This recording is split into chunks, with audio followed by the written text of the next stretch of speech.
I had to make the call to Biggie, and I said, we're not going to respond. Somebody's going to get hurt if we respond. Unless you see the behind the scenes of my real drive and what fuels me and like really kind of like the man I really am. Why hasn't this case been solved? Well, if you were to ask me, I would say it is solved. I would say that it's solved but unprosecuted. There's talk on the street that Diddy had finally spilled the truth about the two shocking and still unsolved mystery crimes in the hip-hop industry. And apparently, the music mogul is freaking out so much that he let some of the well-hidden secrets roll off his tongue. With so many fingers pointing at Diddy, it was still undisclosed who is the real culprit behind 2Pac Shakur and Biggie Smalls' tragic demises. But it seems like, with new revelations, we just became one step closer to the truth. People of doing these things, but we didn't know it was him until the other co-conspirator confesses. Hi everyone, and welcome back to Celeb Live channel. The tragic losses of two rap legends, Tupac Shakur and Biggie Smalls, are taunting the minds of fans for decades. And since his crimes haven't been solved until today, the mystery of who is standing behind these two seemingly connected shootings became the inspiration for many rumors and documentaries. However, it seems like there's no need to look for more information because the main suspect in both crimes, the notorious music mogul scene Diddy Combs, seems to have accidentally revealed his involvement in these crimes with his recent statements. And now he's panicking because the police may be knocking on door with a warrant. Oh! I'm a savage! Whatever I want, I'm going to get! Whatever I want, I have to get! So, despite Biggie Smalls being the part of Diddy's label Babe Boy Records since its launch in 1993, at the same time, he was on good terms with 2Pac, and the two of them became friends with Biggie crashing at 2Pac's La House and 2Pac giving the young rapper advice. The duo even performed together on stage, freestyling back and forth at venues, including Madison Square Garden. By that point, 2Pac was already a platinum-selling musician and movie star, while Biggie was still struggling to get his career advancing. And there was even a talk that Biggie even asked 2Pac to become his manager, but the rap legend declined because Biggie was already cinched a deal with Diddy. And that could be the moment when Diddy realized that a talented artist may slip away from him. And it's also a lot of stress that sometimes people have to put up with digesting this, you know what I'm saying? Well, it's no wonder that when Diddy got in a way, the things went bad for these two rap legends, and it seems clear as a day that the music mogul could have played a huge role in turning these two into sworn enemies. According to one of the members of Tupac's Thug Life group, Biggie was supposed to join Thug Life, but Diddy blocked him from teaming up with them. As he said, if Pac and Biggie would got together before he got with Puffy, then it would have definitely been a go. But at the time, he was already with Bad Boy, so I think that kind of put a stall on going forward with Bro being a part of the group. But it was official. And then, with the help of Diddy, these two became sworn enemies in 1994, when 2Pac accused both Biggie and his boss of orchestrating the attack on him, as a result of which the rapper was robbed and shot multiple times.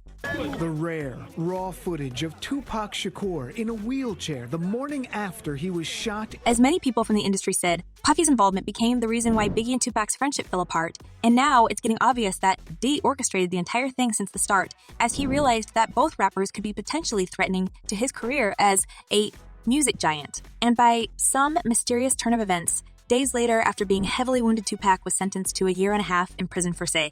Unable to pay the $3 million bail, the rapper served most of his sentence in a maximum security prison, and this when they finally connected all the dots and realized what a sinister game Diddy and his crew are playing. They gotta frame me. They gotta do things like this. They gotta have, 30 charges and none of them have to do with me. His guesses were only backed up by Biggie releasing a diss track called Who Shot Yap, which only fueled 2Pac's anger and made the rapper destroy both Diddy and Biggie for playing dirty. Many people have no doubts that Diddy was behind the whole thing since the start, and it was his sinister plan to get rid of these rappers one after another. As one person commented, Diddy made Pac hot-headed and he also tricked Biggie into a persona, then kinda walked away.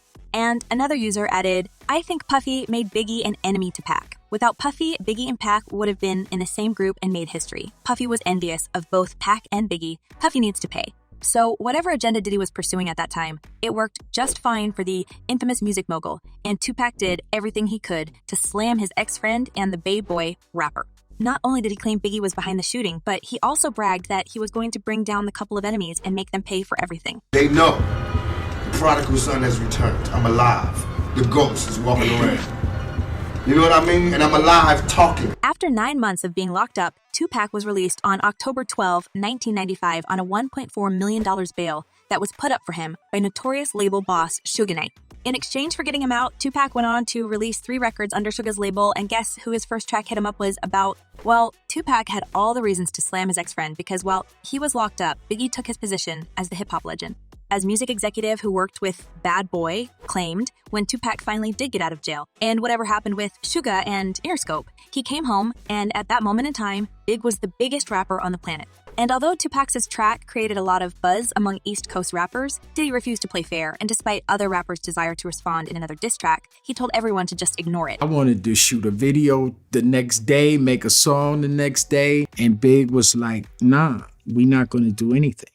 We're not gonna even respond. So, you know how East Coast responded, with 2Pac getting brutally gunned down in Las Vegas a few months after this track came out? While it could mark the start of Biggie's raise to legendary heights in the industry and a shocking turn of events, he met the same fate as his ex-friend 2Pac only a few months later in Los Angeles. Now, it may have looked like the revenge of the West Coast rapper for 2Pac, but apparently, there's more to the story, and Diddy has just exposed his own involvement in this crime. I think I always feel some sort of, responsibility because I'm in this thing with him. Apparently, the music mogul had the idea of monetizing Biggie's demise since the very beginning, and that's why he suddenly asked Biggie to go to one of the most dangerous places for any East Coaster, to the West Coast, only a few months after 2Pac got killed. As many people now say, it felt suspicious that Diddy allowed his rapper to step on the enemy's land, and in fact, it was a perfect setup. As the music mogul himself confessed, he was supposed to go to London that night, and I let him talk me into not going to London and staying in LA. That's something that really bothered me throughout my life. It seems almost impossible to believe that sending your best rapper into the enemy's nest during the hot times was a simple mistake, and apparently Diddy perfectly knew what he was achieving with this. And despite the talk that it was Biggie fearlessly wanted to go to LA, despite all warnings and low budget for security, it's been reported that someone is certainly lying in this story. He was the one that wanted to go to LA, and he was the one that was pushing to go to LA. That's not true. Biggie didn't want to go to LA, ended up going. What adds more suspicions to the whole story is Diddy's ex-bodyguard Gene Deal, who had been on the scene of that fatal shooting in Laos with Diddy. And as he mentioned, he overheard his boss saying something sinister about business, always coming first, and no matter who is going to be hurt along that. Way. At that moment, Diddy explained to Gene that he was a businessman and was not going to get himself into any altercation that would jeopardize any business moves. But what the music mogul said after sends shivers down Gene Deal's spine. He said, I'm a businessman. I'm about making money, but something gotta change. And then the music mogul added that he couldn't be caught red-handed. If these white folks thought or would think I had anything to do with any gunplay, they would not F with me. I'm a businessman. I'm about making money. Although fans are confident that Diddy would never dirty his hands with making executions himself, he's involved in this crime on another level. And apparently, it was his idea to profit on his mysteriously demised artist. And now, knowing that the truth is coming out, he's freaking out and can't help but handling the police more clues.